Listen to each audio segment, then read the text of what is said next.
Welcome to the evening review. My name is Sokhane Klage. Joining us in studio is Benedick Louw, who's the Affirmative Repositioning's land envoy on the Land Indigenization Bill.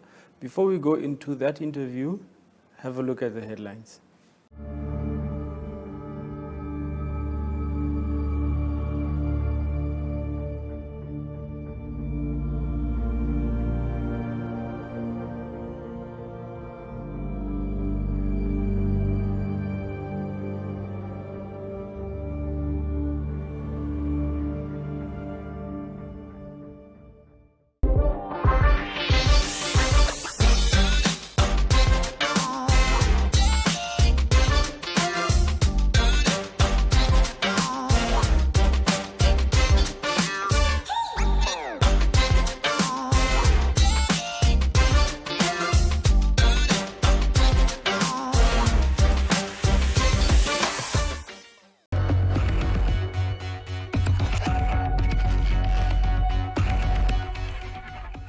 Welcome to the evening review. It's good to have you back, Benedict.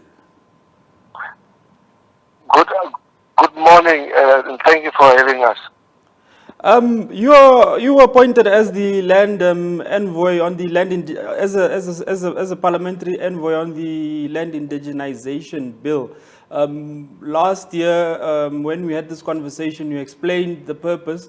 But I want to sort of just for the viewers' sake, what has happened since that appointment up until now? You know, in terms of getting this, in terms of now your work on this specific bill. Well, Ohone, as you all know, that in 2018, subsequent to a Land for March protest, in 2019, we submitted to Parliament the Land Indigenization Bill. Just to give some clarity and just to give some context to what the Land Indigenization Bill entails. It is basically a bill which seeks to restore the dignity of the hopeless masses of our people as it relates to land. And many of our fellow Namibians will know that what is taking place nowadays is that our land is being chopped off and being sold to the highest bidder. So what this Land Indigenization Bill seeks to do is to, first of all, to prohibit the sale of any land to foreigners, and second of all, it is to make sure that any and all other land that so far has been in the ownership of foreigners are being expropriated, or they are being negotiated on new terms. So what we know at the moment is that this bill is now in Parliament.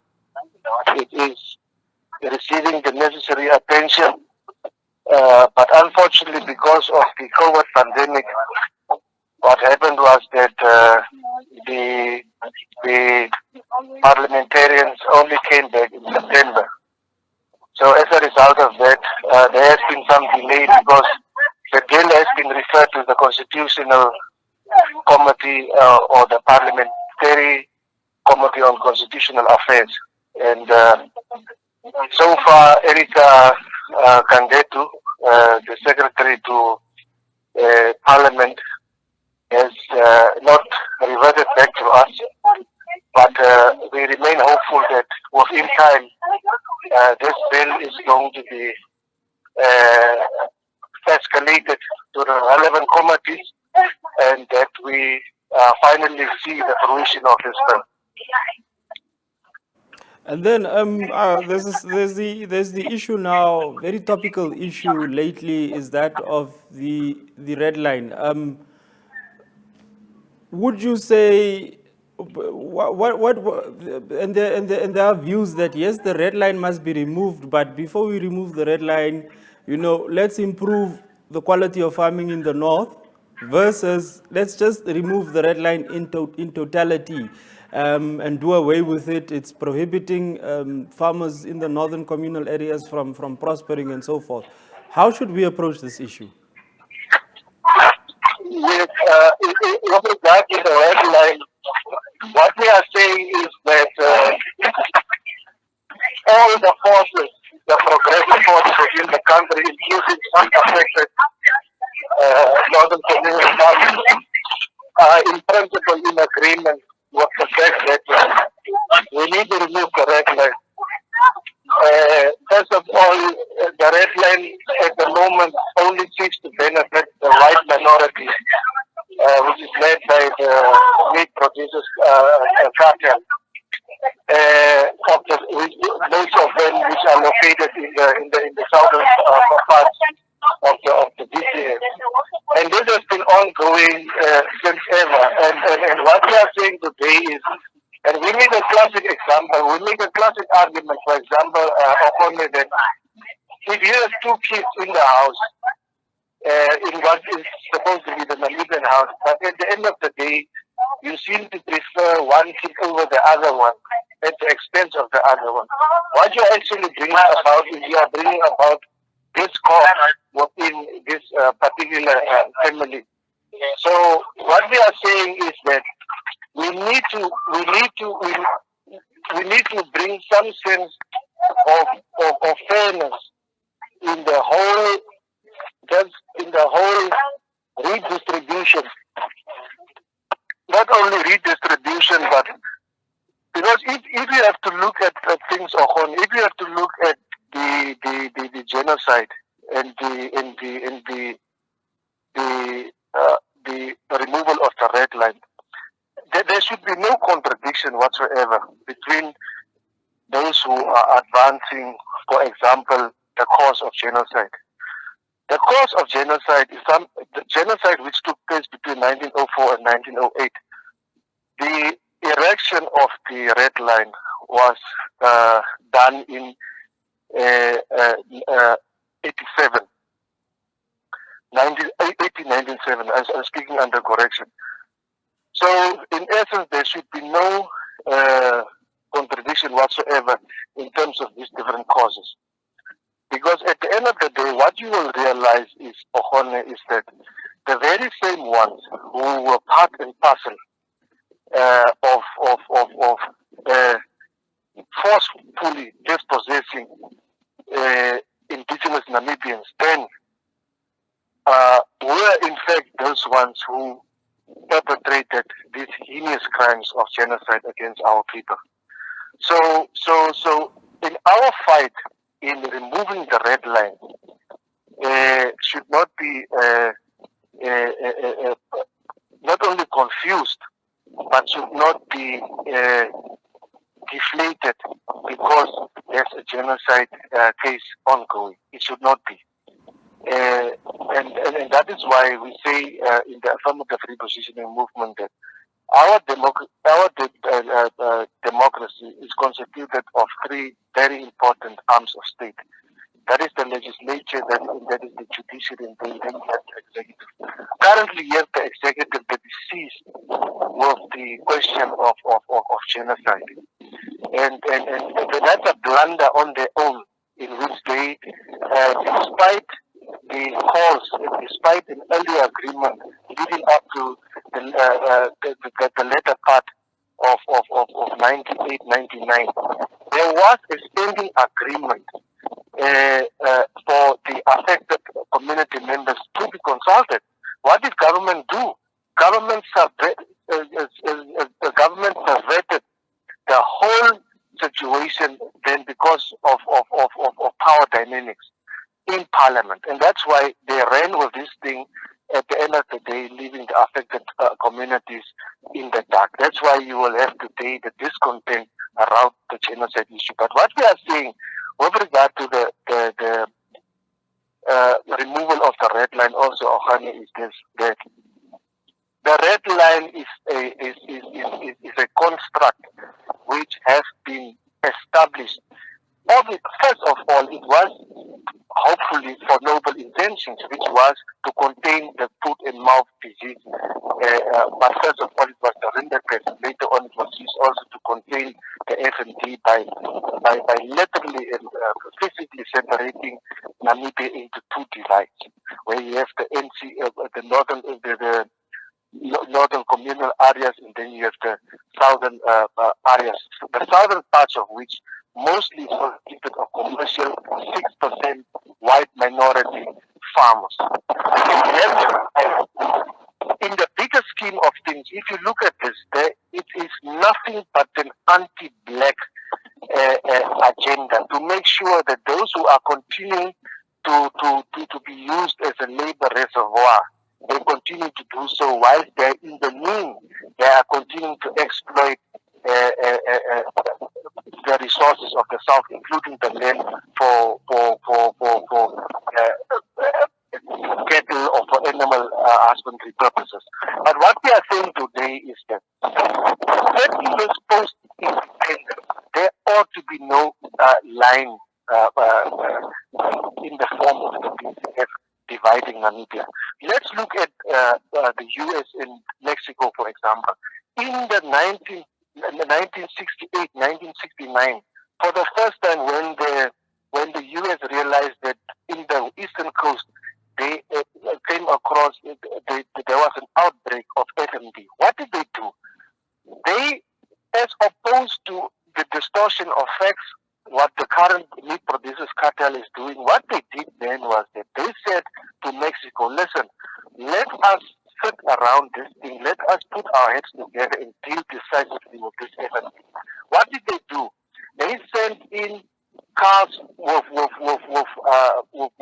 speakers, and some information was distributed and disseminated via radio, informing farmers, especially in Mexico, that listen, veterinary vets are going to come there and we are going to administer vaccines, particularly within the infected zone.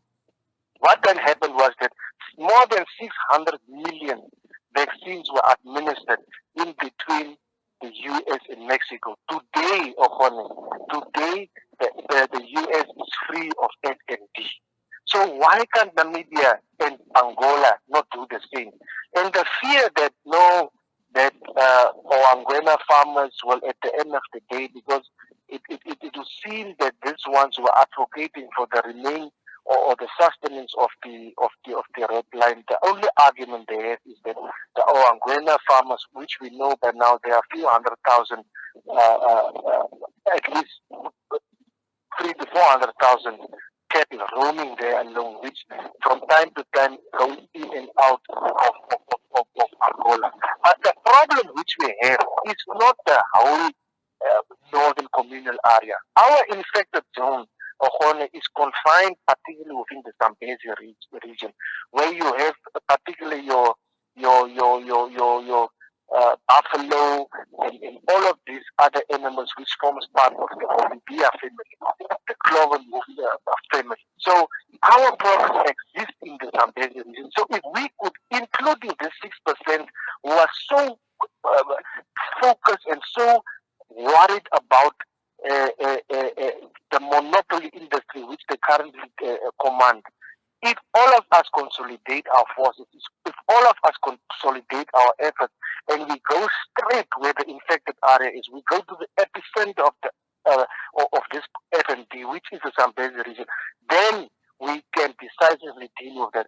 And then some will come out and say, no, but how will you be able to maintain that line between the stretch, the more than 1,000 kilometers stretch between Angola, that separates Angola and Namibia? We are quickly going to go for a commercial break. Please stay tuned.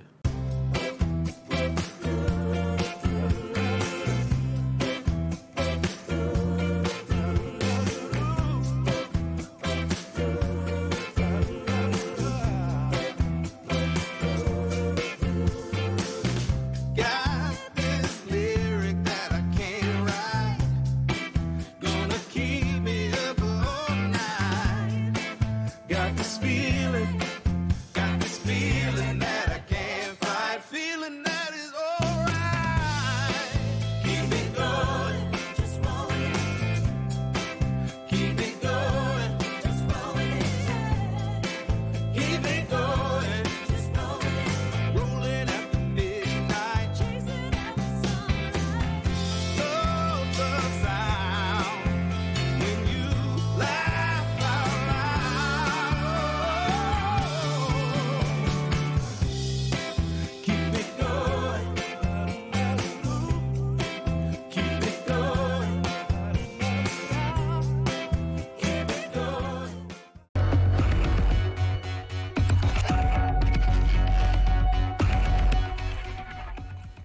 Benedict, I want to ask now.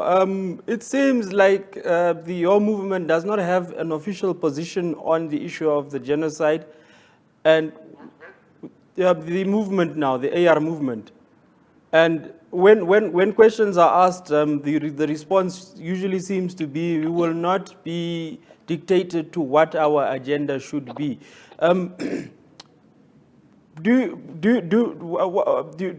How important is the voice of AR in terms of the genocide, in your opinion?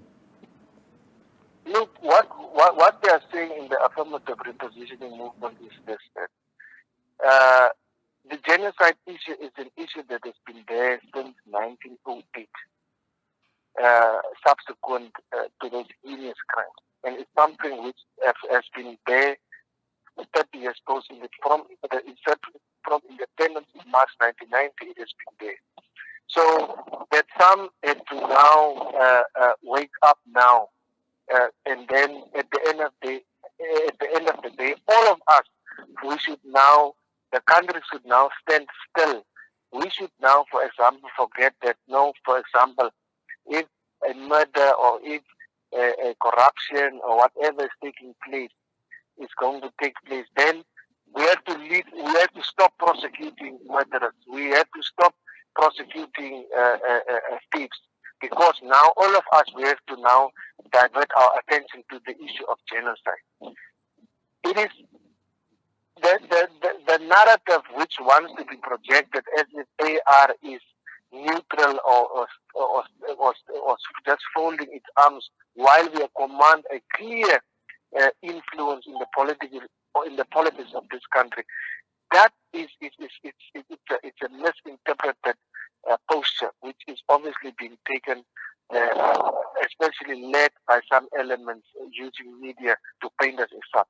But what we are saying, Ohone, is that at this point of time, there are so many issues this country is facing. We have the triple challenges of unemployment, of hunger, and of poverty.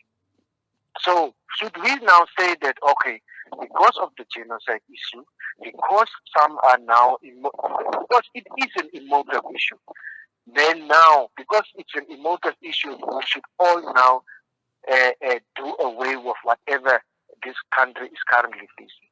No, what we are saying is that the executive currently is seized of this matter. Who's the executive? It is cabinet.